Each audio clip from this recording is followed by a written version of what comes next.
नमस्कार, स्वागत आहे आजचं आपल्या चॅनलवरती. आणि आजची आपली मराठी रीडिंगची स्टोरी आहे स्वप्नाळू सायली. तर पिक्चर बघून घ्या. ही आहे सायली आणि ही सायलीची आई. ओके, चला तर सुरुवात करूया. एका गावात सायली नावाची एक लहान मुलगी आपल्या आई वडिलांबरोबर राहत होती. तिच्या वडिलांचा गायी पाळण्याचा व्यवसाय होता. रोज सकाळी ते गाईचं दूध काढत आणि सायलीची आई दुधाचा हंडा डोक्यावर घेऊन जवळच्या शहरातील बाजारात जात असे. बऱ्याच वेळा सायली ही आईबरोबर जात असे. सायली एक सालस मुलगी होती, पण तिला एक वाईट सवय होती. ती कायमच स्वप्नात जगत असे. वर्गात शिक्षक शिकवत असताना सुद्धा ती आपल्या स्वप्नातच रमत असे. सायलीच्या बाबतीत तिच्या आईचे डोके काम करेनासे झाले होते. कायम स्वप्नात रमणाऱ्या सायलीला कसे बदलणार? एके दिवशी सायलीच्या आईने तिला सांगितले, सायली, आज मला बरं वाटत नाही. तू हा दुधाचा हंडा घेऊन शहराच्या बाजारात जाशील का?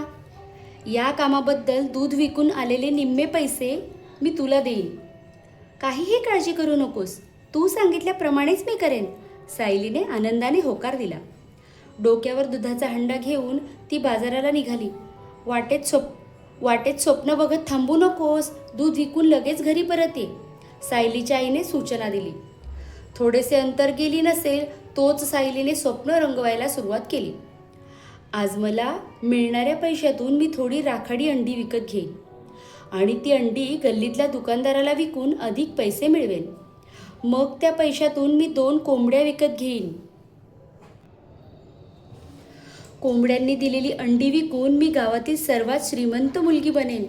गावातील मुले मला मस्का लावायला आली की मी मानेच्या एका झटकानेच त्यांना नकार देईल, असे मनात म्हणत तिने खरोखरच मान झटकली आणि त्याबरोबर डोक्यावरचा हंडा जमिनीवर पडला आणि सगळे दूध खाली सांडले. सायलीच्या लक्षात आले, तिच्या स्वप्नाळूपणामुळेच तिचे श्रीमंत होण्याचे स्वप्न धुळीला मिळाले. म्हणून तर गोष्टीचं तात्पर्य काय आहे?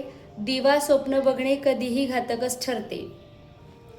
तर कशी वाटली आजची स्टोरी? तर आजची स्टोरी आवडल्यास लाईक, शेअर, सबस्क्राईब करा.